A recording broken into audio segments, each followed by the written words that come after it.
Hello friends, আরেকটি নতুন ভিডিওতে আপনাদের সবাইকে স্বাগতম।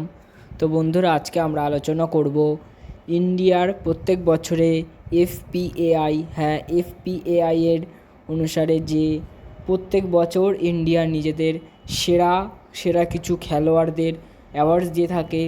সেই অ্যাওয়ার্ডসগুলি কারা পেল, অর্থাৎ best Indian player, best foreigner, best Indian young main player এবং বেস্ট ইন্ডিয়ান উম্যান প্লেয়ার এবং ইন্ডিয়ান ইয়াং উম্যান প্লেয়ার, এসব অ্যাওয়ার্ডস কারা পেল তোমাদের আজকে আমরা এই ভিডিওতে জানাবো। তো বন্ধুরা, ভিডিওটিকে স্কিপ না করে শেষ পর্যন্ত দেখতে থাকো এবং ভিডিওটি খুবই ইন্টারেস্টিং হতে চলেছে। তাই ভিডিওটিকে লাইক করে চ্যানেলটিকে সাবস্ক্রাইব করে তার পাশের বেল নোটিফিকেশানটা অল করে নিও। তাই বেশি দেরি না করে ভিডিওটি শুরু করা যাক। তো এইবারের বেস্ট ইন্ডিয়ান ইয়াং প্লেয়ার এই অ্যাওয়ার্ডটি পেয়েছে ওড়িশা এফসির আইজ্যাক। আইজ্যাক যে এই বছর ওড়িশা এফসির খুবই ভালো পেয়েছিল, তাই সেই এই অ্যাওয়ার্ডটি পেত। তাই এই অ্যাওয়ার্ডটি আইজ্যাককেই দেওয়া হয়েছে। এর পরবর্তী আপডেট, ইন্ডিয়ার সেরা প্লেয়ার। এইবার ইন্ডিয়ার সেরা প্লেয়ার হয়েছে লালিনজলা ছান্তে। এইটাতে কোনো সন্দেহ নেই যে লালিনজলা ছান্তে আমাদের ইন্ডিয়াতে 2 বছর ধরে খুবই ভালো খেলছে, তাই সেই অ্যাওয়ার্ডটা ডিজার্ভ করে বলেই এআইএফএফ তাকে এই অ্যাওয়ার্ডটা দিয়েছে।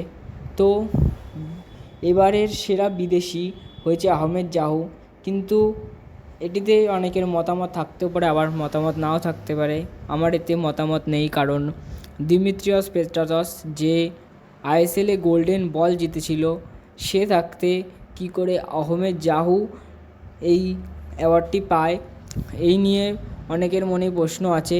এছাড়াও যদিও দিমিত্রিয়স পেট্রাতস না পেলেও মাদি তালাল প্লেয়ারটি আগেরবার দুর্ধর্ষ খেলেছিল তার প্রথম সিজনেই, তাও তাকে এই অ্যাওয়ার্ডটি দেওয়া হলো না, দেওয়া হলো আহমেদ জাহুকে।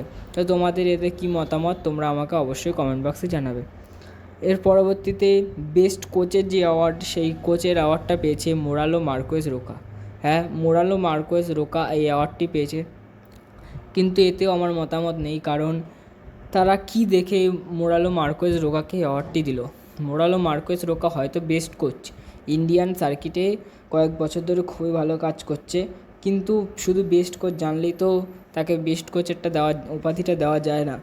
তাকে বেস্ট কোচের উপাধি দিতে গেলে তাকে কিছু না কিছু একটা কাপ জিততে হয় বা টিমকে জেতাতে হয়, কিন্তু Manolo Marquez Roca super cup, ISL বা ডুরান্ড কাপ, যে সমস্ত কাপ এফসি গোয়া খেলেছে, তাতে একটিতেও ফাইনাল পর্যন্ত নিয়ে যেতে পারেনি মোরালো মার্কোয়েজ রোকা, তাও তাকে এই বেস্ট কোচের অ্যাওয়ার্ডটি দেওয়া হয়েছে। কিন্তু এদিকে হাওয়াস এবং পিটার ক্র্যাটকি এরা এত ভালো কোচিং করিয়েছে নিজেদের টিমকে মাঝপথে এসে, তাও এদেরকে অ্যাওয়ার্ড দেওয়া হয়নি। এছাড়াও কার্লোস কোয়াদ্রাস যে ইস্টবেঙ্গলকে ডুরান্ড কাপের ফাইনাল এবং সুপার কাপকে জিতিয়েছিল, তাকেও পর্যন্ত এই অ্যাওয়ার্ডটি দেওয়া হয়নি, দেওয়া হয়েছে মোরালো মার্কোয়েজ রোকাকে। তো বন্ধুরা, তোমাদের মতে কে পেতো এই অ্যাওয়ার্ডটি তোমরা আমাকে কমেন্ট বক্সে অবশ্যই জানাবে। তো এই ছিল আজকের আপডেট। ভিডিওটিকে ভালো লাগলে ভিডিওটিকে অবশ্যই একটি লাইক এবং চ্যানেলটিকে সাবস্ক্রাইব করে তার পাশের বেল নোটিফিকেশানটা অল করে দেবেন। তো বাই বন্ধুরা, দেখা হচ্ছে নেক্সট ভিডিওতে।